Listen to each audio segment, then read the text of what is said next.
₹10 ಕೊಡಮ್ಮ. ಏನ್ 10 ರೂಪಾಯಿ? ಕುರ್ಕುರೆ ತಗೊಳಕ್ಕೆ.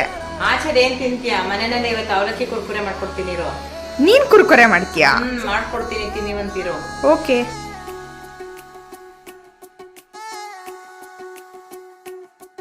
ಉಪವಾಸ ಈ ಕಣ್ಣಿಗೆ ನೀ ಚೂರು ಮರೆಯಾದರೆ, ವನವಾಸ ಕೈಗಳಿಗೆ ಈಗ ಅರೆಗಳಿಗೆ ದೂರ ನೀ ನಿಂತರೆ.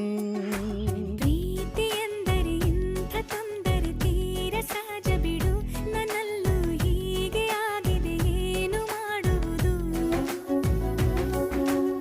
ಎಲ್ಲಿ ಹೋದರು ಎಲ್ಲಿ ಬಂದರು ನಿನ್ನದೇ ಅಮಲು, ವಿರಾಮ ನೀಡುತ್ತಿಲ್ಲ ಯಾರಿಗೆ ಹೇಳುವುದು. ಉಪವಾಸ ಈ ಕಣ್ಣಿಗೆ ನೀ ಚೂರು ಮರೆಯಾದರೆ, ವನವಾಸ ಕೈಗಳಿಗೆ